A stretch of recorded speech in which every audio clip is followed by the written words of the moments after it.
ਅੱਜ ਦੀ ਬਹੁਤ ਵੱਡੀ ਖਬਰ। ਤਵੀਸ਼ਾ ਸ਼ਰਮਾ ਕੇਸ ਵਿੱਚ ਆਇਆ ਨਵਾਂ ਮੋੜ। ਕਾਲਜ ਦੋਸਤਾਂ ਨੇ ਦੱਸਿਆ ਸਾਰਾ ਸੱਚ। ਆਓ ਤੁਹਾਨੂੰ ਦਿੰਨੇ ਆ ਅੱਜ इस वीडियो ਦੇ ਵਿੱਚ ताज़ा जानकारी। अंकल आंटी को बहुत तकलीफ हो रही है। वो बहुत ही सीधे साधे लोग हैं, उन्हें कुछ गेम खेलना नहीं आता। They don't know anything other than giving love. वो सिर्फ लोगों को प्यार देना जानते हैं। मेरा नाम मनिका है। त्विशा को मैं पिछले 12-14 साल से जानती हूँ और मेरे लिए वो मेरी बहन जैसी थी। उसने हमेशा मुझे अपनी छोटी बहन की तरह ही रखा, उतना ही प्यार दिया। और सिर्फ मेरे लिए नहीं, वो सबके लिए खड़ी रहती थी हमेशा, अपनी फैमिली के लिए, अपने फ्रेंड्स के लिए। एंड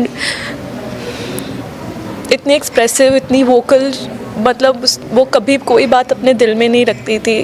किसी के लिए कभी कुछ बुरा नहीं बोला, कभी बुरा नहीं चाहा, हमेशा अच्छा किया सबके साथ, सबके लिए खड़ी रहती थी। किसी को भी कोई भी तकलीफ़ होती थी तो उसके लिए वो हमेशा रहती थी वहाँ पे। यही नहीं समझ में आ रहा कि ऐसी क्या बात हो गई कि वो अपने लिए नहीं लड़ पाई, या उसने बोलना बंद कर दिया, या एक्सप्रेस करना बंद कर दिया। और मैं सिर्फ त्विशा को ही नहीं, उसके पूरे परिवार को जानती हूँ बहुत अच्छे से। इतनी सिंपल फैमिली, इतनी अच्छी फैमिली। अंकल आंटी हमेशा से बहुत बहुत सपोर्टिव रहे। इतनी लविंग फैमिली, वो जानती है अपनी फैमिली की, अपनी फ्रेंड सर्कल की।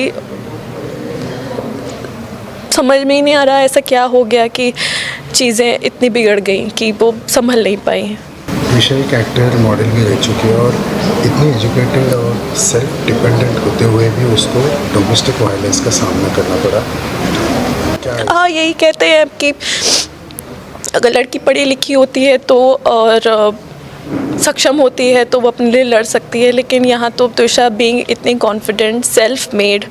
मैं खुद एक एक्टर हूँ और जब मैं बॉम्बे गई थी तो त्विशा ने मेरी बहुत हेल्प की थी।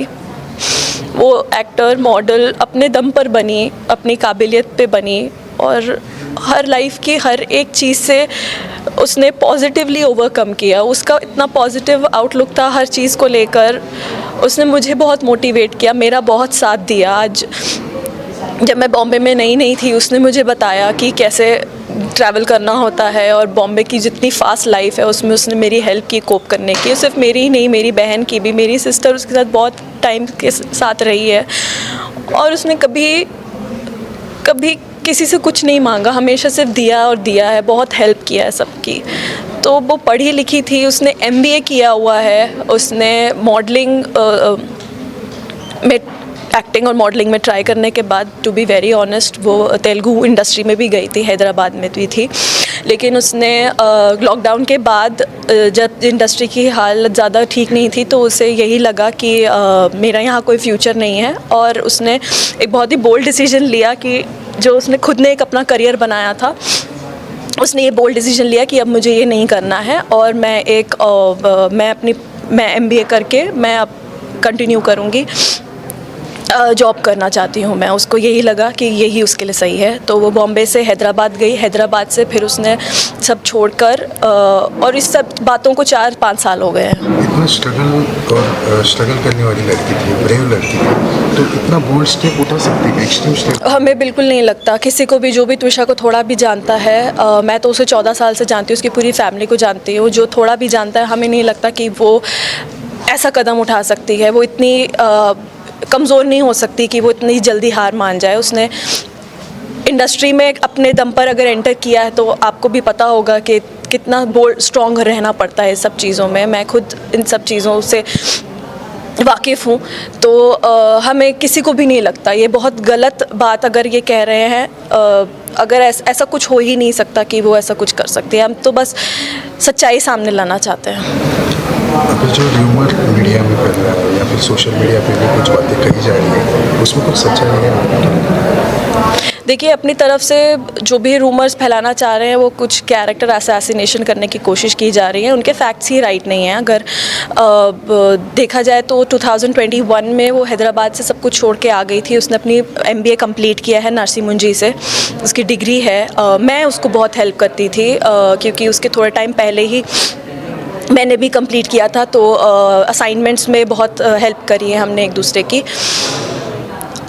वो एक नॉर्मल लाइफ जीना चाहती थी उसने बहुत पहले ही डिसाइड कर दिया था कि उसे इन फिल्म इंडस्ट्री और ग्लैमर वर्ल्ड से बाहर निकल के एक नॉर्मल लाइफ जी, क्योंकि लॉकडाउन के बाद बहुत मुश्किल हो गई थी सारी चीज़ें, और उसका बॉम्बे में रहने का कोई इरादा नहीं था। वो अपने फैमिली के साथ नोएडा में रह रही थी बहुत आराम से, और उसके डिसीजंस को अंकल आंटी हमेशा से सपोर्ट करते आए हैं। और क्योंकि वो इतनी समझदार थी तो हम सबको पता था कि वो अपने डिसीजंस लेने के काबिल है। तो अंकल आंटी को भी पता था कि उनकी परवरिश बहुत अच्छी है, उनकी बेटी बहुत अच्छी है, इसलिए उन्होंने हमेशा अपनी बेटी को सपोर्ट किया है। और अब उन्हें ऐसी हालत में देख के आई जस्ट फील कि उन्हें भोपाल से बाहर निकलना चाहिए एंड ये केस डेफिनेटली दिल्ली जाना चाहिए।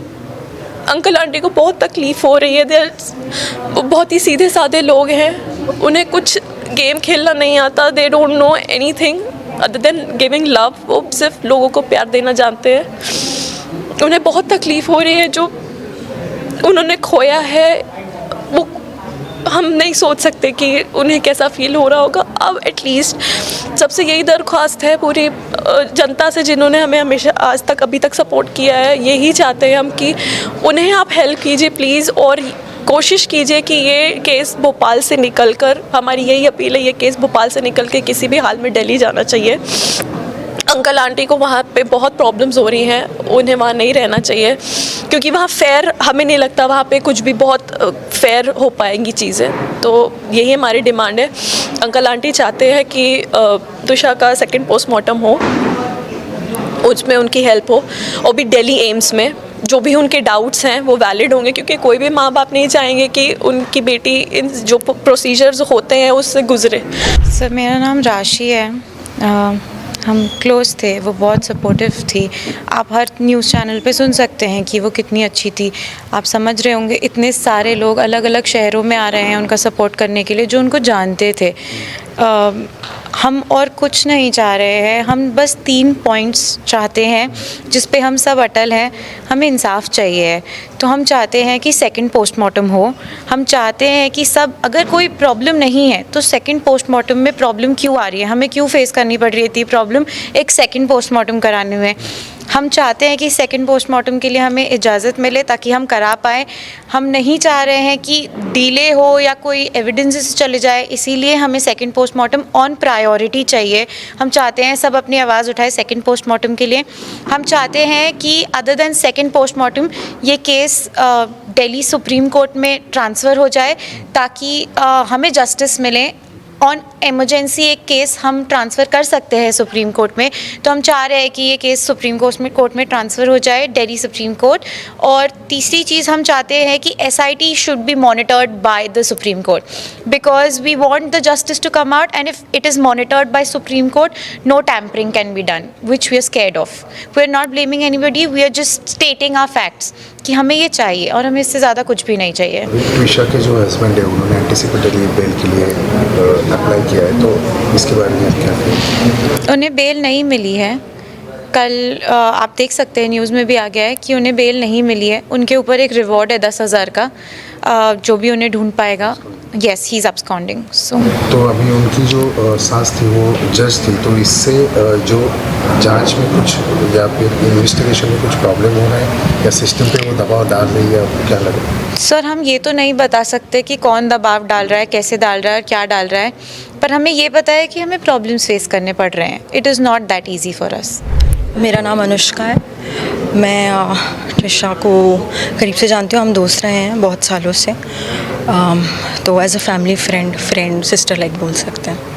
BBA में पढ़ने के बाद पुणे में जो उसकी जो शिक्षा हुई थी उसका बिहेवियर कैसा था, या फिर क्या यादें उनकी जुड़ी आपके साथ? मैं तुषा को अपने लाइफ के बहुत अलग अलग फेसेस में मिली हूँ, स्कूल में, कॉलेज में, जॉब के समय। बहुत सुंदर यादें हैं, बहुत मिलनसार उनका एटीट्यूड रहा है, बहुत हंसती खेलती खुश, आपने सुना ही होगा बाकी लोगों से भी।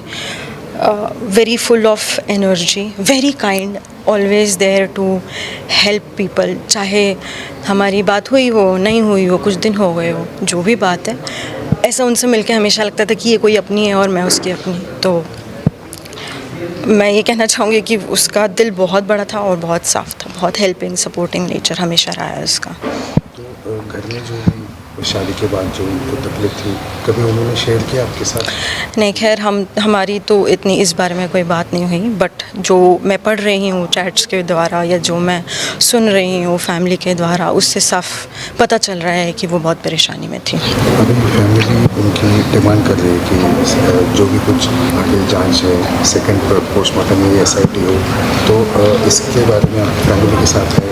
बिल्कुल बिल्कुल, हम सब जानना चाहते हैं कि ऐसी क्या बात हो गई इतने 5 महीने की शादी में जो ये हमें देखना पड़ रहा है, इतनी अनफॉर्चुनेट सिचुएशन हमें देखनी है। तो हम बस ये चाहते हैं, हमारी बस इतनी ही मांग है कि बिल्कुल सही तरीके से जांच की जाए, without any bias, with proper logic, with proper procedure, जो हमारा लॉ कहता है उसके तहत पूरी कार्रवाई की जाए। बस यही हमारी प्रैक्टिकल मांग है, और शायद किसी भी सिचुएशन में यही मांग होती।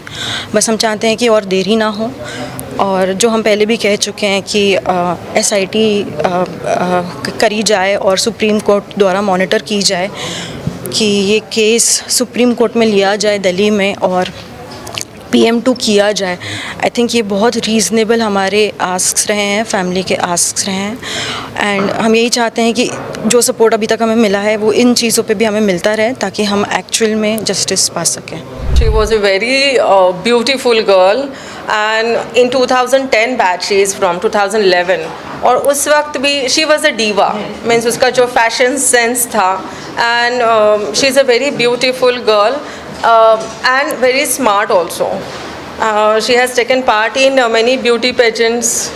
She walked on our ramp also. We are having the annual fest Gusto, so in that also she participated that time. After that, after the confidence what she gained, after that she has taken part in beauty pageants outside the college also, and she won. She came, she shared with us all the memories, means that time also, and even now also they are being in touch, means because that is my first batch of 2011-14, and she is the student from my first batch of ICCS. So that's why the first batch के जो student होते हैं, so they are always special, so they are always in memory. After getting informed that she got suicide, so what is your expression? Actually, first how do I got to know is that I saw her photograph with Tarita ma'am, and I put my heart on Instagram. I liked the photo before reading the caption, and after that when I saw the caption, so it was literally coming my heart out that what went happen with the girl, because वो photo देख के मुझे वो पुरानी जो थे बच्चों की यादें, means how they grown up in a campus, all the memories started collecting when I put a heart for the photo. Then I removed the heart, and when I saw whatever went happen with the girl, so it was really very painful to know about the child जिसको हम लोग देखते हैं 3 साल अपने सामने बड़ा होते हुए, and when we send that बच्चे जब बाहर सोसाइटी में जाते हैं, if these things will happen, so it's very painful.